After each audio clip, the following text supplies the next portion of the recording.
eres nuestro Salvador. A través de ti somos justificados, somos perdonados. A través tuyo tenemos entrada libre a la presencia del Padre. Tú también, Jesús, eres el Cordero y el León, el Cordero que quitó el pecado del mundo y el León que venció y vuelve por su iglesia.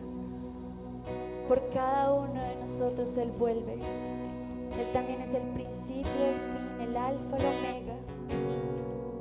Y solo tú, Jesús, eres digno de nuestra alabanza, de nuestra adoración, de darte toda la gloria y toda la honra a ti, Señor. Y esta mañana todos juntos, como creación, cantamos: cuán grande eres tú, Dios.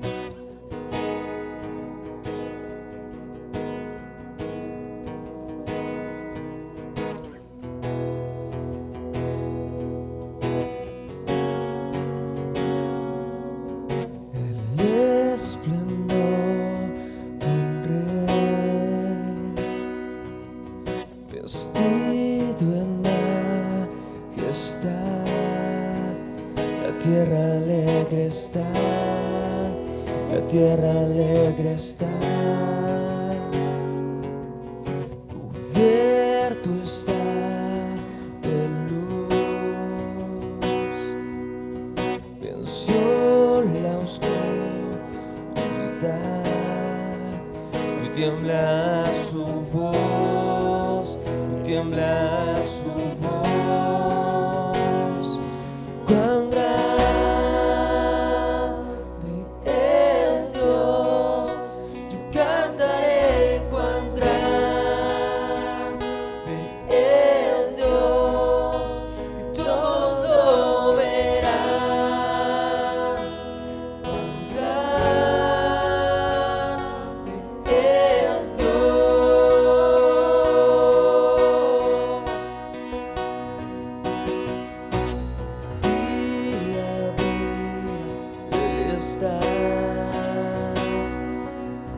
Y el tiempo está en él, principio y el fin, principio y el fin. La Trinidad en Dios, el Padre, Hijo y Espíritu, Cordero y el León, Cordero y el León. Cuán grande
Dios, yo cantaré cuán grande es Dios, y todos lo verán. Cuán grande es Dios, y todos lo verán. Cuán grande es Dios, todos lo verán, todos lo verán. Cuán grande es Dios.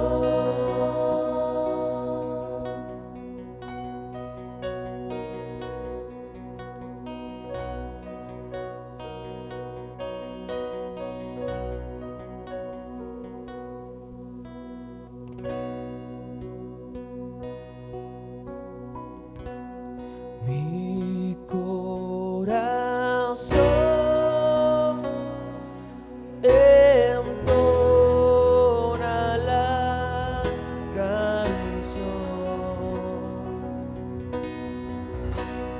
Cuán grande es Él, cuán grande es Él. Mi corazón entona la canción. Cuán grande es Él,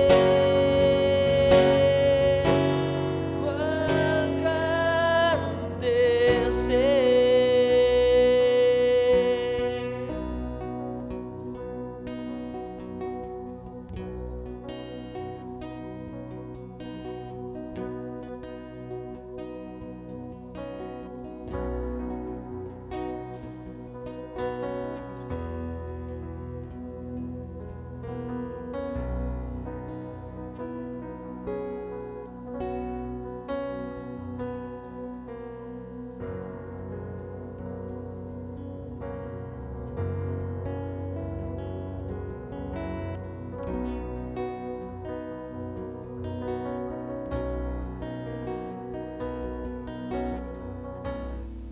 Pero para explicarles un poquito lo que vamos a hablar hoy, les quería contar una historia. Yo hace unos años estudié en Escocia, que si no saben es un país chiquito, chiquito, chiquito al norte del mundo, pegadito a Inglaterra. Y los que han vivido por fuera saben que lo que más extraña a uno, obviamente aparte de su familia, de su iglesia, es la comida de su país. Entonces cuando yo me fui, yo como una loca buscaba por todos lados la comida de mi país, a ver si encontraba en algún lado algo, pero pues como se imaginarán, en Escocia no hay mucha comida colombiana. Pero resulta que encontré en una tienda árabe harina pan. ¿Por qué una tienda árabe en Escocia vendía harina pan? No sé, pero vendían harina pan. Entonces yo cada mes iba muy feliz a mi tienda árabe a comprar harina pan. Un día fui a comprar la harina pan y me estaba atendiendo una persona musulmana.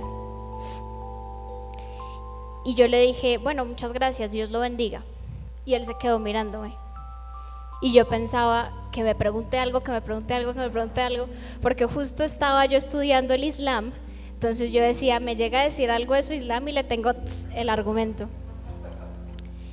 Y él me dijo, hay algo que yo no entiendo de los cristianos. ¿Por qué piensan que es justo que Jesús pagara por sus pecados? Eso no es justo, eso es injusto. Lo justo es que cada quien pague por lo que hizo. Y yo me quedé pensando y no supe qué responderle. Yo sabía que lo que yo creía tenía lógica y era correcto, pero en ese momento no supe cómo responderle y me fui callada. Yo me imagino que él debió pensar, ahí están otra vez los cristianos, no tienen la menor idea de lo que creen, pero piensan que es correcto. Años después leí un libro de una persona que era seguidora del Islam, después se convirtió al cristianismo, pero él decía algo que me tocó el corazón y que me marcó. Él decía: yo tenía muchos amigos que eran cristianos, pero yo me preguntaba si sí eran cristianos o no, porque si eran cristianos y creían en lo que creían realmente, no les importaba mi eternidad, porque jamás me lo compartieron. Entonces, o no creían lo que creían, o creían y no les importaba yo. Y en ese momento yo me confronté como hija de Dios, porque yo decía: ¿cómo es posible que yo sepa lo que otros creen, pero no tenga claro lo que yo creo? ¿Y cómo es posible que si creo lo que creo, no lo esté compartiendo a otros? De ahí también salió y surgió nuestro corazón para estas prédicas, porque no solamente tenemos que saber que lo que creemos es real, sino tenemos que entender qué es lo que creemos. ¿Es justo lo que pasó con Jesús? ¿Por qué Dios simple y sencillamente no nos perdonó y ya? ¿No es Dios capaz de hacer todo? ¿Por qué la cruz? ¿Por qué solo Jesús? Y esas son las preguntas que hoy queremos responder. Hoy queremos que cada uno de nosotros salga con absoluta claridad de lo que creemos y con convicción para compartirlo, porque si es real, si Jesús vivió, murió y resucitó, si Jesús realmente hizo lo que Él dijo que hizo, esa es la verdad más revolucionaria e importante en el planeta. Y no hay regalo más preciado que podamos regalarle a alguien que la verdad. Y es precisamente ahí donde vamos a empezar hoy, donde nos quedamos la prédica pasada, recordando que Pablo en 1 Corintios 15:14 dice: si la resurrección no es verdad, vana es nuestra fe. Y nos quedamos la prédica pasada en la última parte.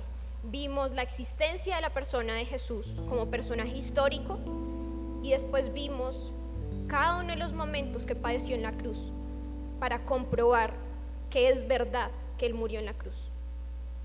Tocamos rápidamente la resurrección y queremos empezar ahí hoy para aclarar los puntos que tomamos después de verificar la veracidad del Evangelio.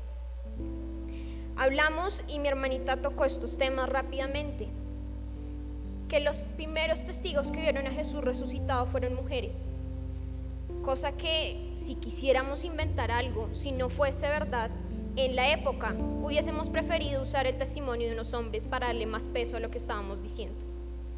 Por ende, si los mismos historiadores que citamos múltiples la prédica pasada usaron el testimonio de estas mujeres, era porque ellos reconocían que era la fuente de verdad que tenían.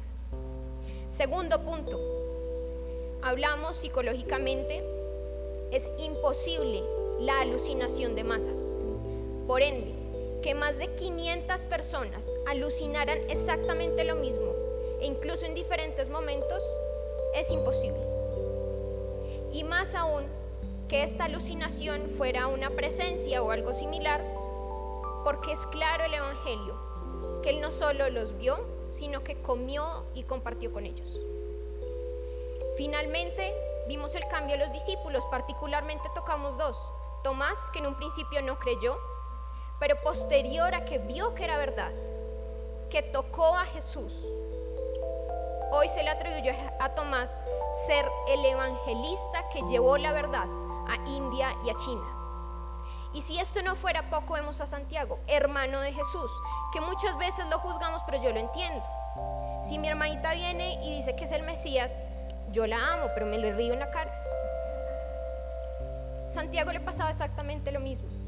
Durante la vida de Jesús no creyó en Él como en el Mesías, pero posterior a su resurrección y que vio tangiblemente que Jesús había resucitado, Santiago hoy es reconocido como uno de los grandes líderes de la iglesia de Jerusalén. Históricamente está comprobado que murió en una arena pública diciendo las mismas palabras que dijo Jesús antes de morir: perdónalos porque no saben lo que hacen.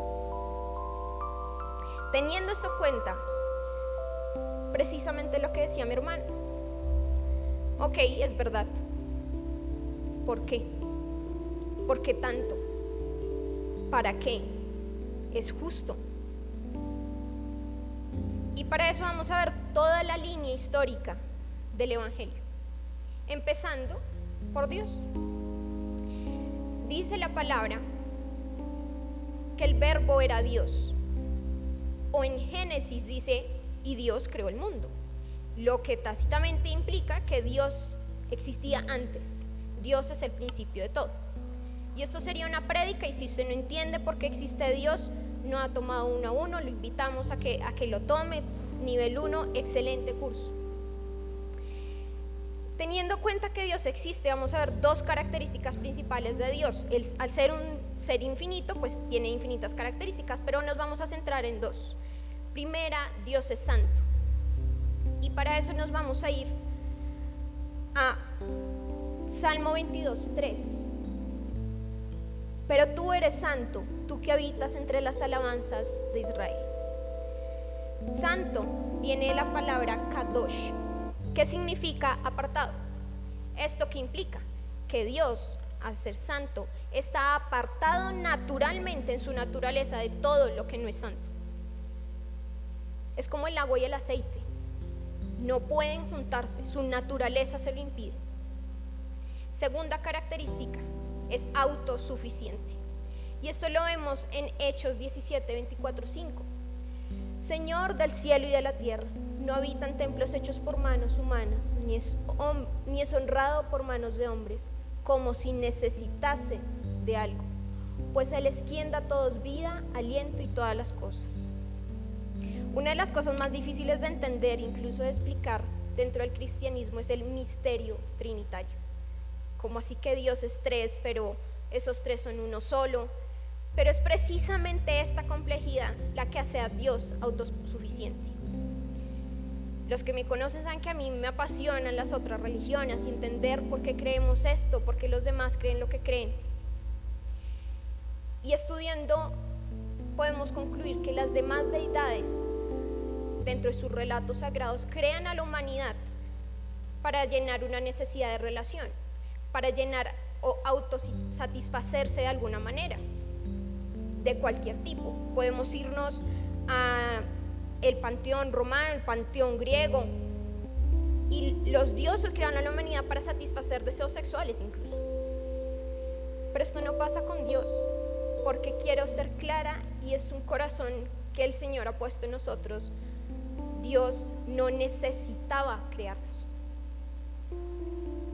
Dios no necesitaba de nosotros para satisfacer algo de Él, porque el tener al Hijo, Padre y Espíritu Santo le implicaba que Él mismo entre sí se puede relacionar, pero eligió hacerlo para su gloria. Y con eso seguimos con el segundo punto en nuestra cronología del Evangelio: la humanidad. Al principio fue Dios, completamente perfecto y autosuficiente, y después Dios decidió crear a la humanidad. Pero ¿para qué Él nos creó? En Génesis 1:27 nos dice que nos creó a su imagen y semejanza. Y en Isaías 43:6-7 nos dice que nos creó para su gloria. Es decir, que somos una imagen de Dios diseñada para glorificarlo. ¿Esto qué implica?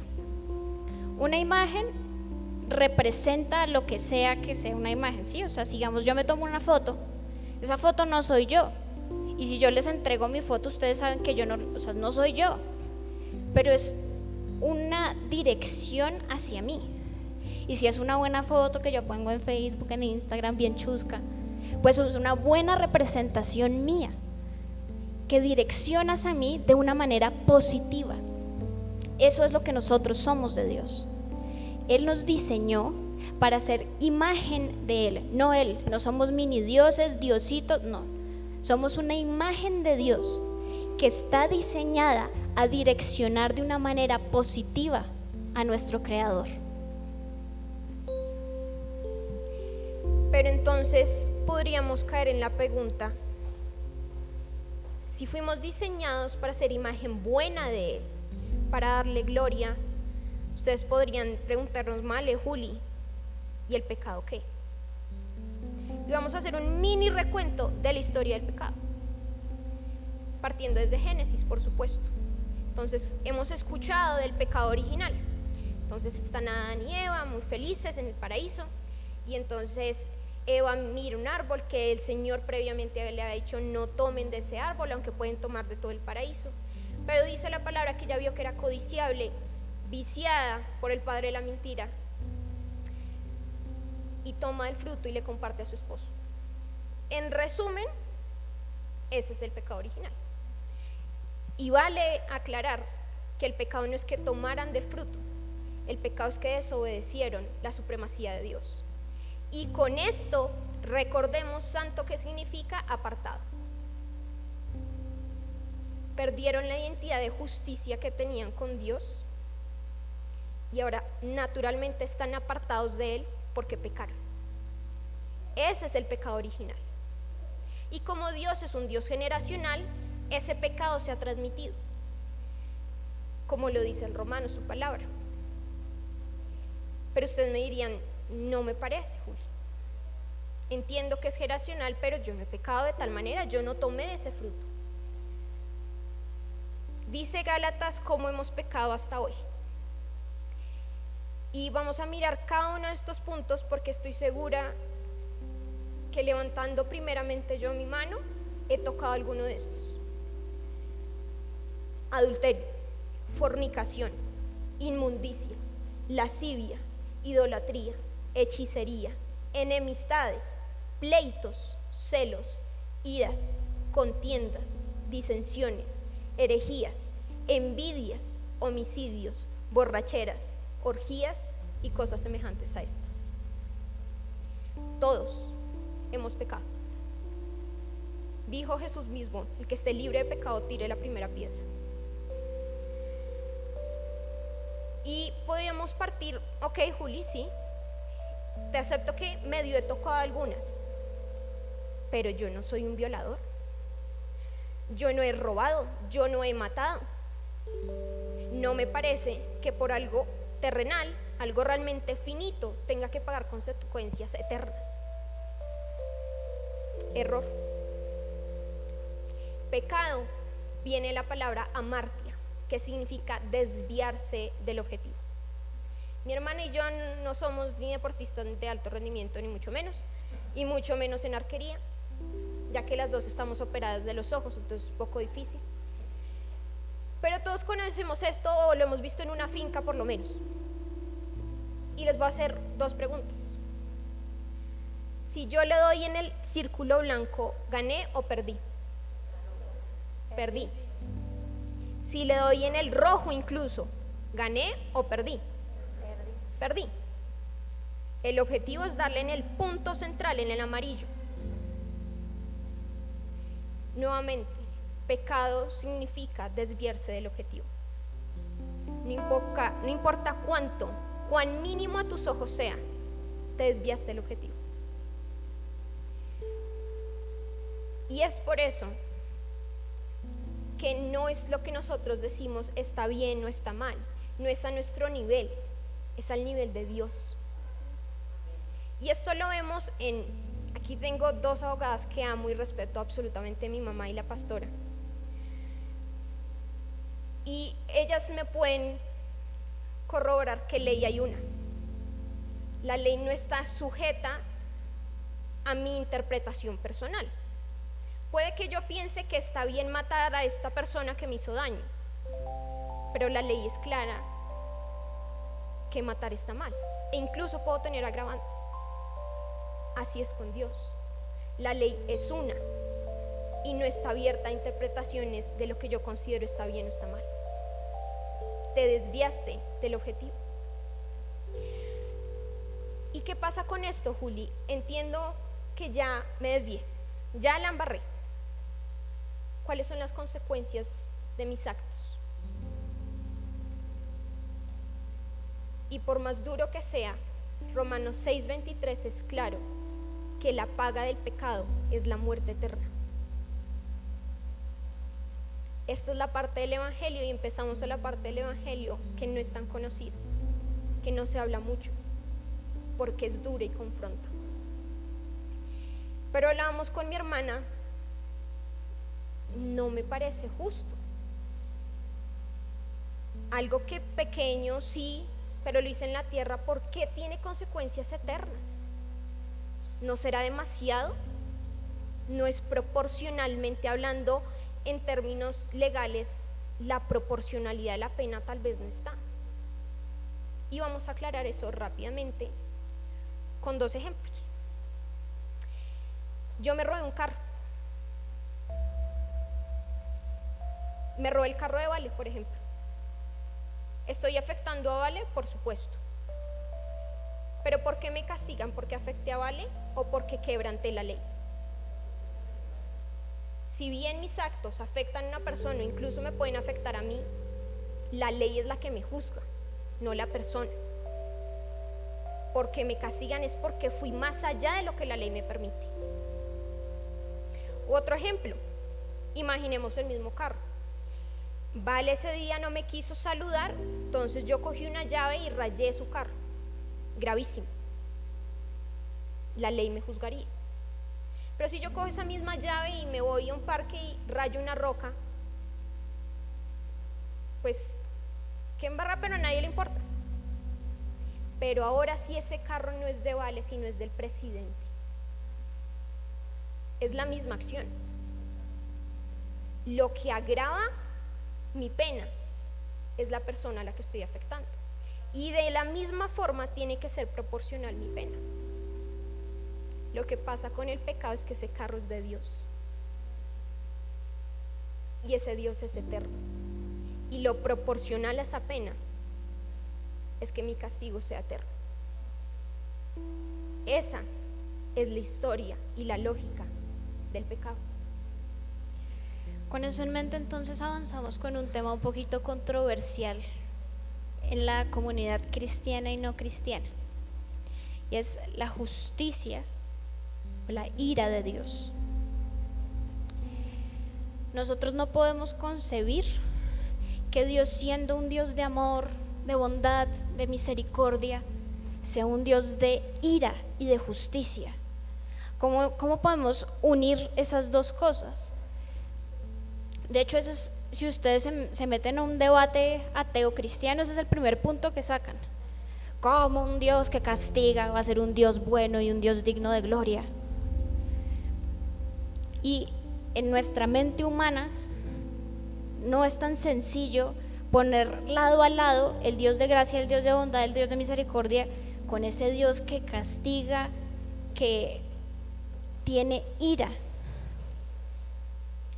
Y es que nosotros vemos a Dios como una cajita con porcentajes de características. Entonces Dios es probablemente un 75% amor, 1% justicia, 20% gracia, etcétera, etcétera. Lo vemos así, un pedacito, otro pedacito. Entonces, cuando Dios es amoroso, está usando su cajita del amor, y por ende no usa su cajita de la justicia, de la misericordia, no, del amor.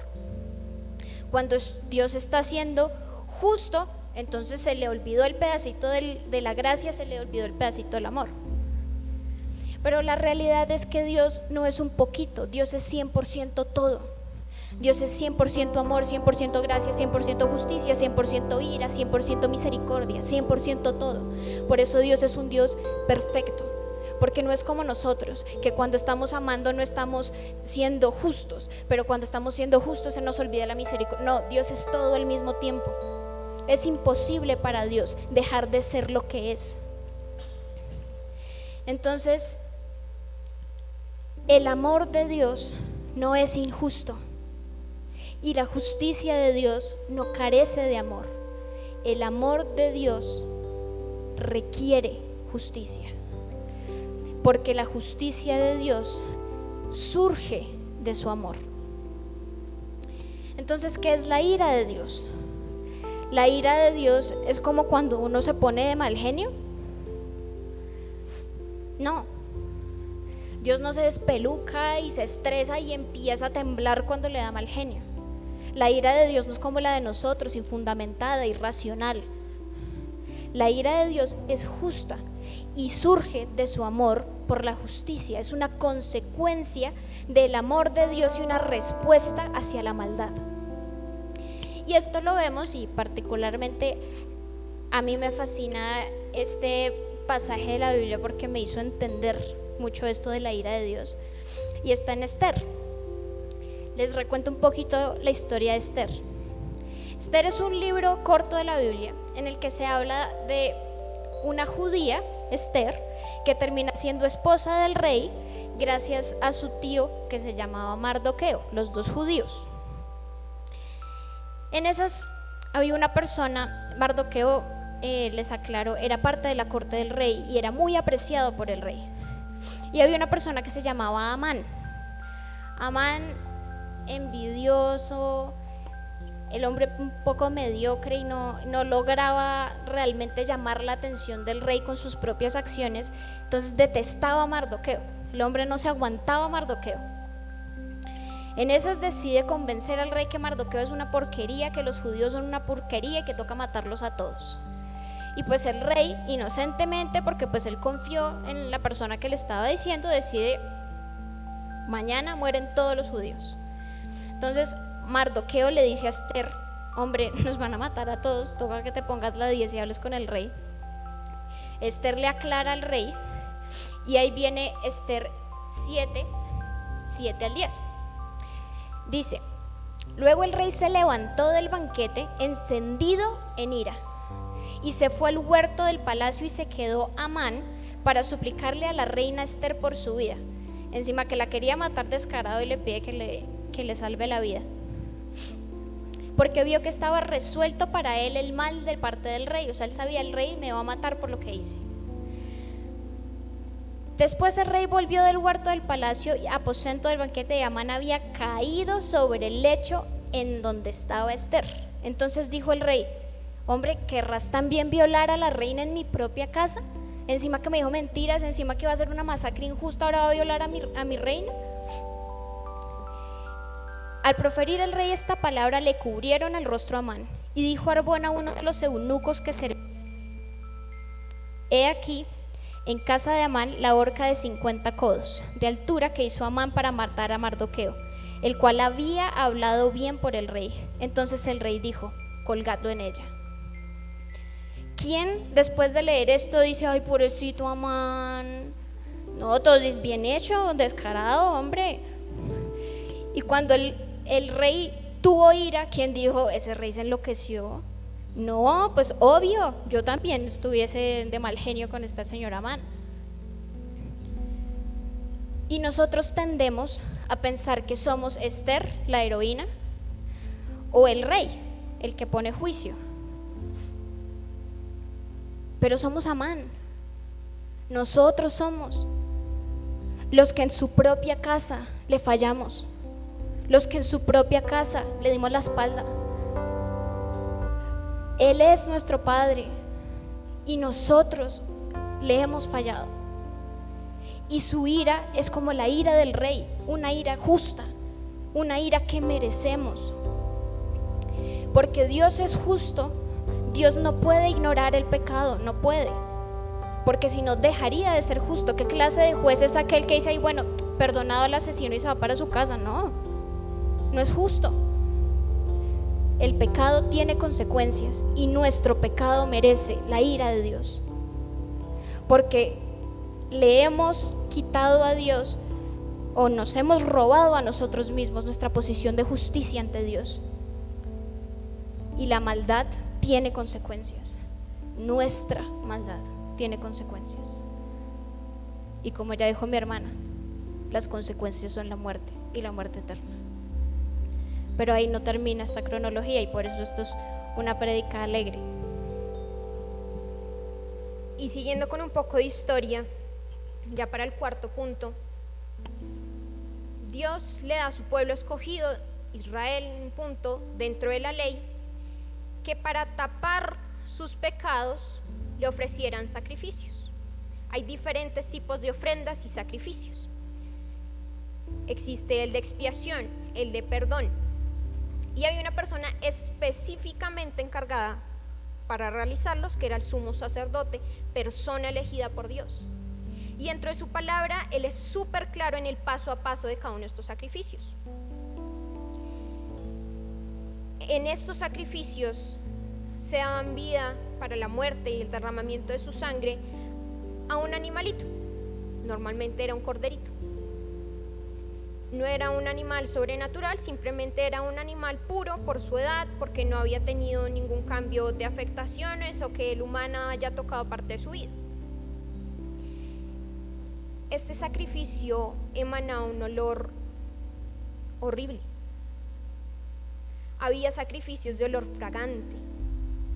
Este no, porque el pecado no le agrada a Dios. El pecado no huele rico. Y mediante el derramamiento de la sangre del cordero, la sangre del cordero cubría los pecados del pueblo.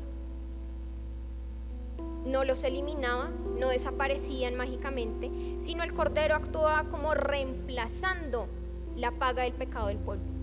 Moría un inocente para cubrir los pecados de los demás. No era nuevamente que el cordero fuera mágico, simplemente cubría porque ellos habían confiado en la ley de Dios. Y aquí viene una palabra, un símil que hemos escuchado mucho: Jesús, el Cordero de Dios, el Cordero que quita el pecado del mundo. Entonces ya vemos que por un tiempo el Señor le dio a sus hijos unos sacrificios temporales para que esos animales murieran en su lugar por su pecado. Pero estos animales pues eran temporales, son animalitos, son terrenales. Y nosotros ya vemos que nuestro pecado tiene consecuencias eternas. El único sacrificio que podía pagar el precio del pecado eterno era un Dios eterno. Y por eso Él mismo pagó. Pero para explicar cómo el sacrificio de Jesús pagó por lo que nosotros debíamos, vamos a verlo con 3 puntos específicos. El primero siendo la sustitución penal, segundo, la redención y tercero, propiciación. Primero, sustitución penal, porque el primero es el que más nos vamos a enfocar porque es la base del evangelio. Sobre esta sustitución penal yacen el resto de las cosas que vamos a hablar. ¿Qué significa sustitución penal? Su nombre lo dice: penal, castigo; sustitución, tomar el lugar de otra persona. Es decir, Jesucristo en esa cruz reemplazó nuestro lugar y recibió nuestro castigo por nosotros. Esto es un concepto que está claro desde el principio de la iglesia. No es moderno, porque sobre este concepto estamos parados nosotros como cristianos. Y quisiera leer lo que Eusebio de Cesarea dice sobre la sustitución penal. Esto lo escribió en el 275 después de Cristo. El Cordero de Dios se convirtió en una maldición en lugar nuestro. Fue castigado en nuestro lugar, sufrió un castigo que no debía, sino que nosotros debíamos por nuestros múltiples pecados, y se convirtió en el perdón de los mismos.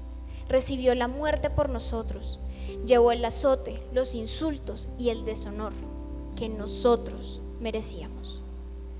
Jesús tomó el lugar de ese cordero, se paró frente a Dios y recibió nuestro castigo, un castigo que no merecía.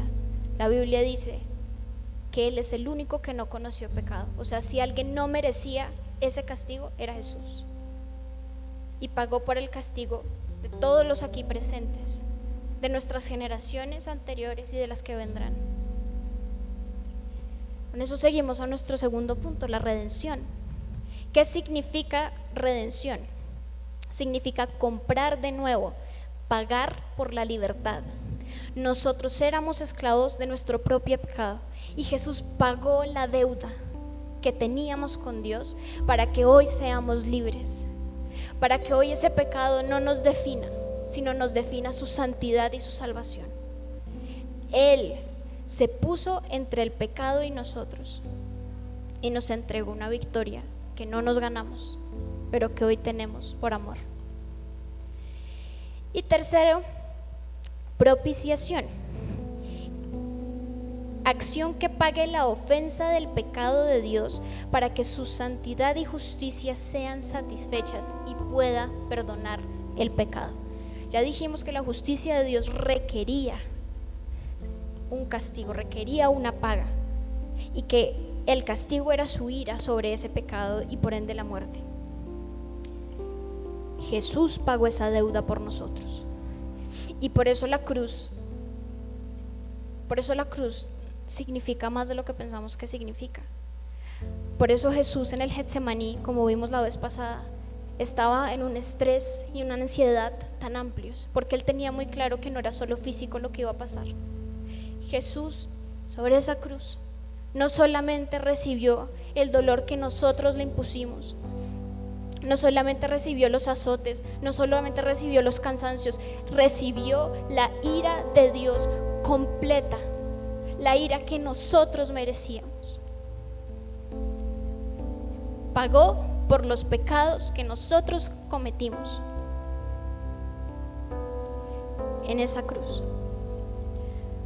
Los discípulos después, varios murieron crucificados y decían que con gozo se crucificaban por su Jesús, porque ellos no tuvieron que recibir esa ira.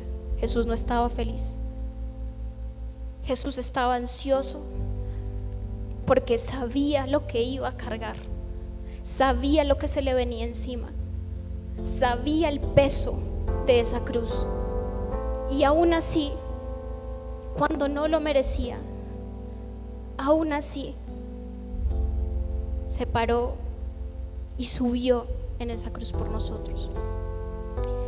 Pero entonces, ¿es Dios un abusador cósmico que obligó a su hijo por pagar algo que él no debía? No, porque recordemos que Padre, Hijo y Espíritu Santo, los tres son Dios. La Trinidad se sentó, la Trinidad decidió, y voluntariamente los tres entregaron todo por nosotros. Fue una decisión de Jesús.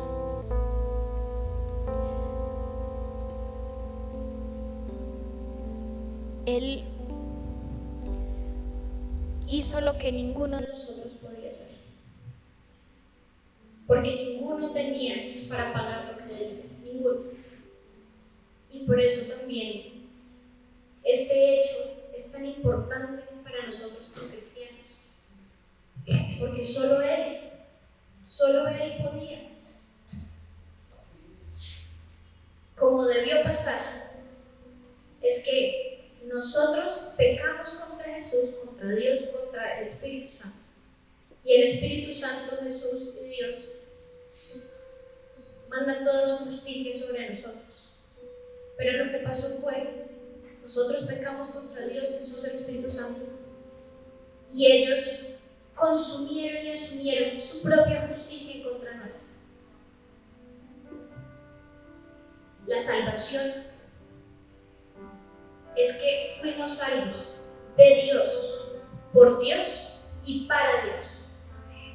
De Dios porque Él tenía derecho a justicia por lo que nosotros habíamos hecho, y nosotros merecíamos su ira. De Dios, por Dios, porque Él mismo la recibió, porque Él mismo pagó, y para Dios, porque en esta historia nadie se merece la gloria sino es Él. Amén. La cruz es más que un collarcito que uno se pone. La cruz representa todo lo que en esta tierra significa algo, todo. Y Jesús es esa unión entre este mundo que vemos, roto, partido, y esa unión celestial de la Trinidad que nos da esperanza, que una eternidad con gozo. Él es el punto que une este mundo roto que nos permite conectarnos con nuestro Creador y volver a ser esa imagen positiva de un Dios perfecto. Amén. Yo no sé cuántos desde la predica pasada han sido confrontados. Primeramente mi hermana y yo. Y el Evangelio se resume en una simple ecuación. Mi hermana le dijo: a mí me gustan las matemáticas. Pero se nos ha enseñado que el Evangelio es fe más obras, salvación. O fe igual salvación, u obras igual salvación. Ninguna de las anteriores. Jesús murió en esa cruz y eso costó. Entonces, si tú crees, tiene que haber un cambio. Porque el que peca y reza no empata. El que peca reza paga. Ni obras es igual a salvación. Porque si fuera por obras, implicaría que nosotros tenemos la posibilidad de ganar la salvación. Y eso no es posible. Por eso, como le explicaba a mi hermana, y como pasó, Jesús tenía que morir en esa cruz. Porque por nosotros era imposible. Entonces, ¿qué es el Evangelio? ¿Qué es el gozo en el que creemos? ¿Por qué y para qué murió Él? Y el Evangelio es fe, que implica reconocer, y para reconocer hay que entender. Y asimismo, arrepentimiento. Tiene que haber un cambio, porque si no, no entendemos. Si usted lloró con nosotros la predica pasada, entendió lo que costó. Reconociendo por Él que Él murió, pero que también resucitó y que por Él es nuestro Salvador, somos salvos. Y esa salvación implica, por ende, humildad. Humildad de entender que no lo necesitaba, que no lo merecía, pero eligió hacerlo para su gloria. Y esa salvación, como tiene que llevar un cambio, lleva a obras. Fe es igual a salvación y salvación es igual a obras. Las obras hoy pueden ser en que lo recibas como tu Salvador. Obras no es solo venir a la iglesia. Obras es vivir esa salvación. Y estar dispuesto, como lo hicieron los discípulos, a morir por esta verdad.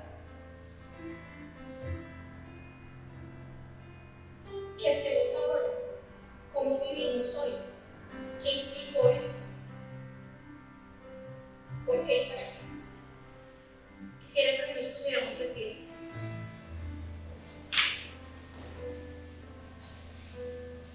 La Biblia dice que cuando Jesús entregó su vida en la cruz, el velo se rasgó. Este era un velo que representaba la división entre la santidad de Dios y nuestro pecado. Gracias a Jesús ya no hay velo. Gracias a Jesús nuestro pecado ya no nos distancia de nuestro Redentor. Gracias a Jesús hoy podemos verlo cara a cara y Él no va a ver nuestro pecado sino su santidad. Gracias a Jesús hoy somos sus hijos. Él nos ha adoptado y Él es nuestro Padre y amigo. Gracias a Jesús nos espera una eternidad al lado de Dios. Una eternidad no de castigo, de gozo. Y el entender que no tuvimos nada que ver en eso, que lo que merecíamos era lo opuesto a lo que recibimos. Es de bendición. Porque si no pudimos hacer nada para ganarnos el amor de Dios, eso significa que no podemos hacer nada para perder su amor. Nadie te ama como Dios te ama. Nadie puede. Él, simple y sencillamente porque es bueno, decidió darlo todo por amor. Él, sabiendo lo que le costaría tu vida, te creó. Él, sabiendo las veces que fallarías, te salvó. Y hoy, gracias a ese amor inagotable e incomparable, somos libres para amarle también. Cerremos nuestros ojos. Digámosle: Señor, sabemos hoy, Padre, la verdad. Padre, que no merecíamos nada, que obramos contra ti, que pecamos contra ti. Pero hoy vemos, Señor, como tu misericordia y tu gracia nos han recogido de nuestras cenizas, nos han tomado entre tus brazos y nos han redimido de un castigo que merecíamos, salvado de una salvación que no podíamos alcanzar.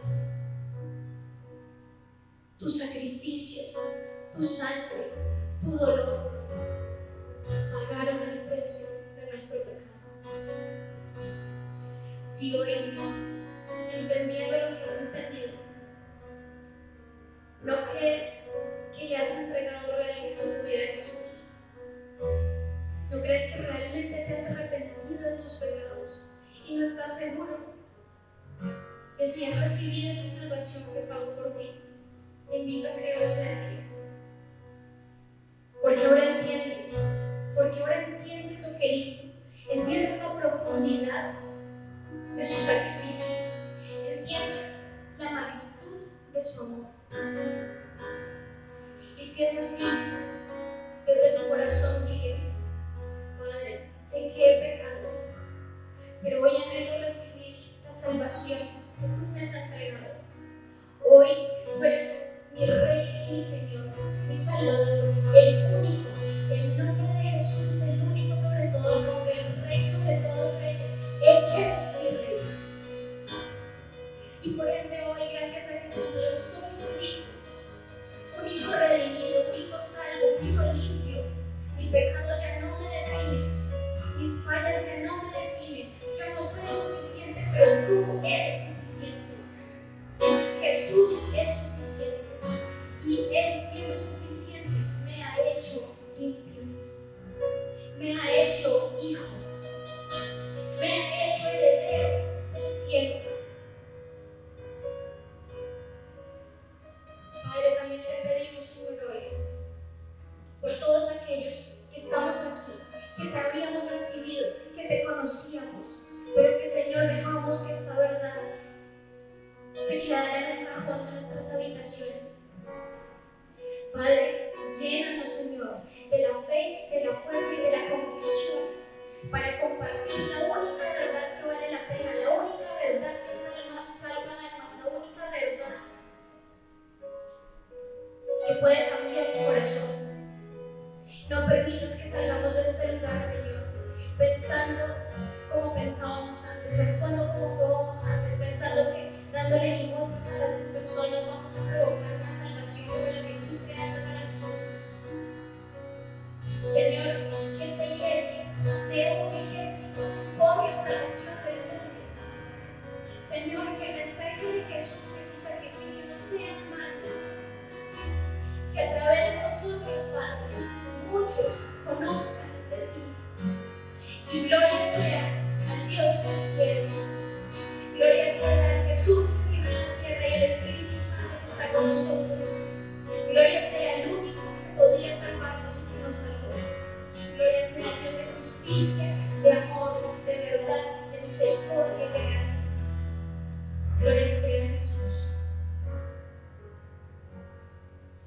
Invito al equipo de alabanza para que lo cantemos cuán grande es Él. solo Él podía, porque nos creó para su gloria y nosotros borramos esa imagen que Él ahora pintó de nuevo. Porque gracias a Él, cuando el mundo te vea, va a ver a Dios, va a ver al Dios de amor y misericordia que ha entregado todo por sus hijos. Pero solo gracias a Él y por Él estamos hoy aquí. Solo gracias a un Dios bueno, a un Dios capaz, a un Dios justo, a un Dios de poder. Seres insignificantes como tú y como yo hoy, valemos más de lo que pensamos.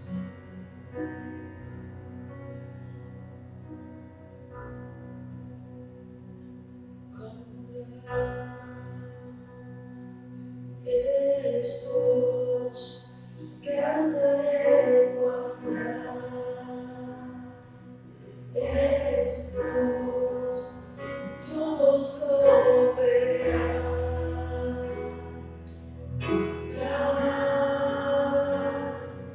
Es Dios, es mi rey.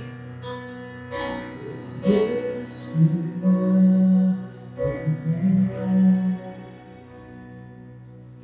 Espíritu está, la tierra alegre está, la tierra alegre está, cubierto está de luz, el sol la oscuridad.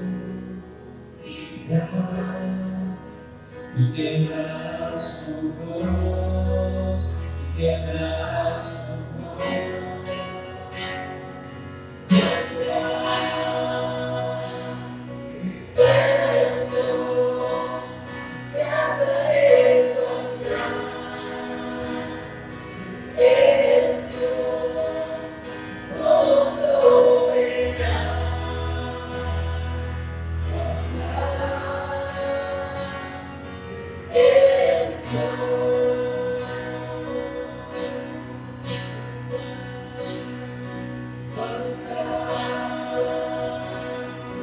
es Dios, cantaré con gran,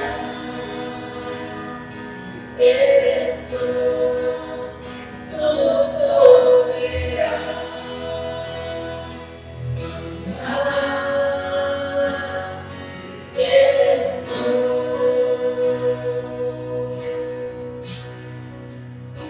Su nombre sobre todo es digno de alabar. Mi ser dirá con gran es Dios.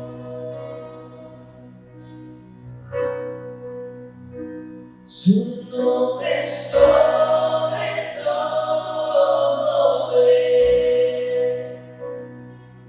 es digno de alabar. Y mi ser dirá con gran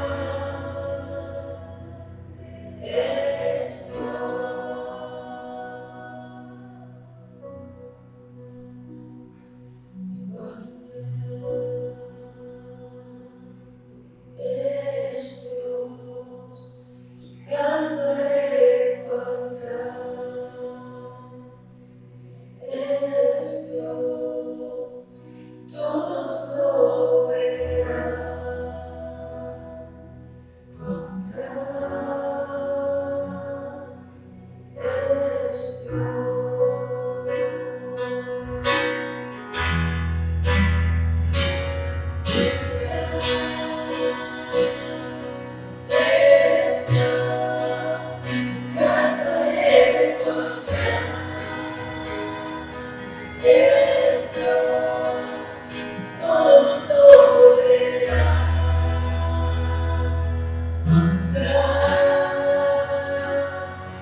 Yes.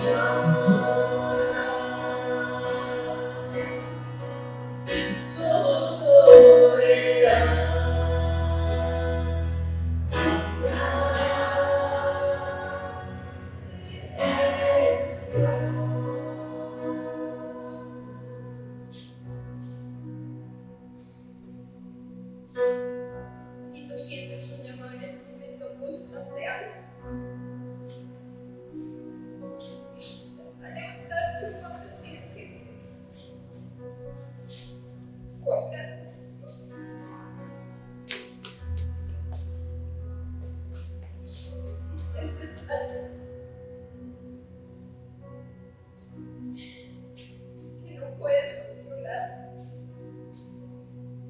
Es el peso de la gloria de la verdad de Dios.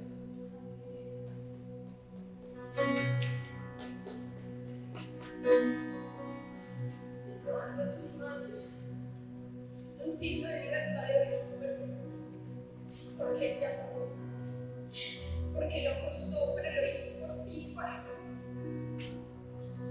porque su gloria venció la muerte. Y hoy Él está sentado a la diestra de Dios Padre, con una corona de oro, esperando para reencontrarse contigo y conmigo. Le vamos a pedir al pastor que por favor nos acompañe en este momento para guiarnos con oración, para entregarle nuestra vida al Señor por primera vez o entendiendo ya lo que Él hizo por nosotros. Esta mañana, si tú nunca habías escuchado lo que Jesús hizo por ti en la cruz, esta es una invitación que Jesús te hace, allí todos con sus ojos cerrados. Pero si tú nunca has recibido a Jesús, invítalo esta mañana. La palabra dice que Él vino, a los suyos vino, mas los suyos no lo recibieron, pero a todos los que lo reciben les da el derecho de ser llamados hijos de Dios. Así que, si esta mañana tú quieres invitar a tu vida a Jesús, diles, Señor Jesús, hoy comprendo lo que hiciste por mí en la cruz. Y yo quiero, Señor, tener esa justicia. Yo quiero tener esa nueva vida contigo. Te invito a que entres en mi corazón y que desde hoy me hagas la persona, Señor, que tú quieres que yo sea. Gracias por perdonar todos mis pecados. Y gracias, Señor, porque desde hoy me haces un hijo y una hija de Dios. Padre, gracias en el nombre de Jesús. Y yo quiero que todos sigan con sus ojos cerrados. Si alguien hizo esta oración ahí en su corazón, levanta tu mano solamente para orar por ti esta mañana. Dios te bendiga. Dios te bendiga.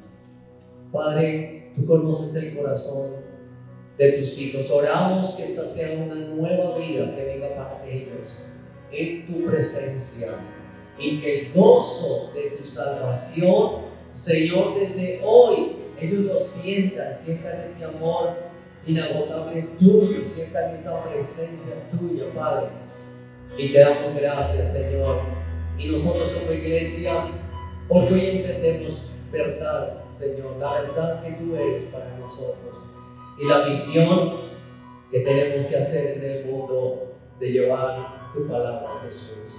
Padre, te damos gracias esta mañana en el nombre de Jesús. Amén y amén. Demos un aplauso fuerte al Señor. Mira, ¿sabes qué hace el Señor? Nos quita esa conciencia de pecado para ponernos una conciencia de justicia. Y esa conciencia de justicia hará que tú vivas feliz todos los días de tu vida. ¿Cuántos sienten esa paz, ese gozo en sus corazones? Yo quiero. Mira, por eso es que nos gozamos, por eso es que nos alegramos. No andamos todos tristes, ¿a quién le debemos? Nada, el amor de Dios ya está con nosotros. Alguien decía cuando yo comencé mi vida cristiana que la sangre de Cristo hace como un celofán donde Dios mira a través de la sangre que nosotros hemos sido parte del cumplimiento de su amor. Somos libres de pecado, amén. Así que vivimos para Él, gózate. Vamos a seguir esta serie todos estos días y bueno, tenemos una gran alegría que vamos a seguir reuniéndonos, pero también hoy nos embarca con un sentimiento y queremos orar por Male, queremos orar por la familia Álvarez Feria, porque Male se nos va para Londres. Mira, los cumplimientos del plan de Dios, ¿no? Ellos fueron tal vez a un viaje de turismo y pasaron allí por Escocia y allí quedó plantada la semilla que el Señor iba a colocar en mal, la dejó volver a Colombia, estuvo todo este tiempo creciendo con nosotros y hoy vemos los dones que Dios ha puesto. ¿Cuántos se gozan de esos dones de Dios? Pero tenemos así ese sentimiento encontrado porque amamos la familia, vemos cómo el Señor se ha glorificado en la sanidad de Patti, de su mamá, y en el regocijo de ver todo lo que ha hecho en la familia Álvarez Feria. Y bueno, hoy como familia tenemos que decirte pues, que te vamos a extrañar mucho, que nuestro corazón estará ya contigo en Londres, que hoy se abrió una puerta importantísima en la parte laboral y de allá es que la están llamando y la están llevando a cumplir ese plan personal, pero que sabemos que está dentro del plan del propósito grande del Padre para ti. Así que queremos bendecirlo y bueno, no sé, me gustaría como esto es de familia, quiero que te hagas allí con tu mamita, con tu papá y no sé, pues vamos a rodearla los que estemos allí y queremos orar por la familia porque esto es una decisión de familia. Si quiero que volteas y vamos a poner nuestras manos así, vamos a cubrirlos como familia. No sé, Mauro, ¿dónde está Mauro? Ahí llegó Mauro. Listo. Vamos a cubrirlos porque hay algo hermoso, o sea, no entendemos los planes. A veces, como dice el Señor, mis pensamientos, ¿cierto? No son vuestros pensamientos.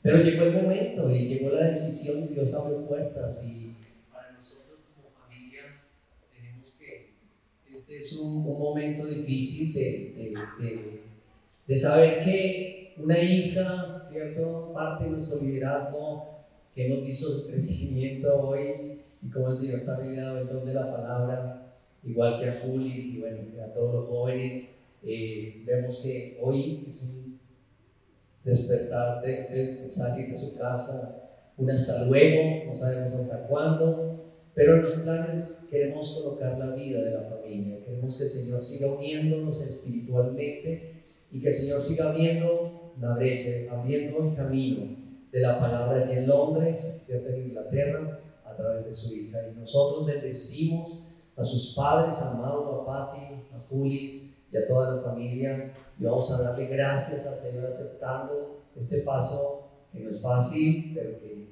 amamos los planes de Dios porque siempre traen lo mejor. Así que vamos a orar juntos. Padre, te damos gracias. Hoy nos unimos como una sola familia, un solo corazón, un solo amor, Señor.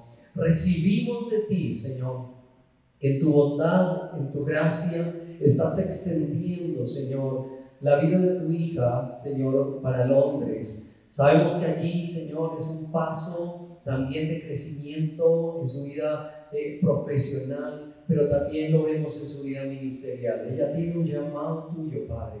Y sabemos que este paso para la familia, para sus padres, Señor, primos, abuelita, Señor, su hermana, Padre, también es un hasta luego, un entender que está en tus manos, un entregar su vida, Señor. Pero gracias por lo que hemos recibido en este tiempo a través de su testimonio.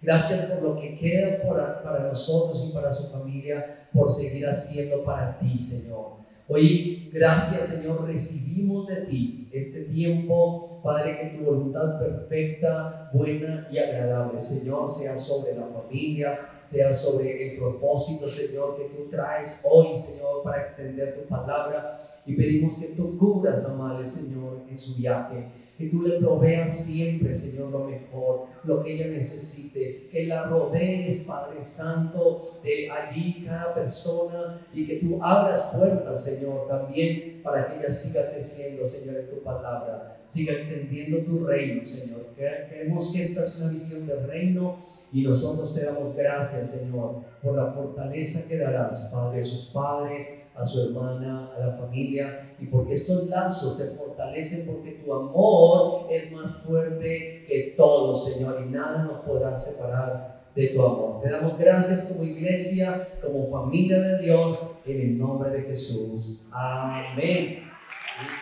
Si este mensaje fue de bendición para tu vida, compártelo con alguien más.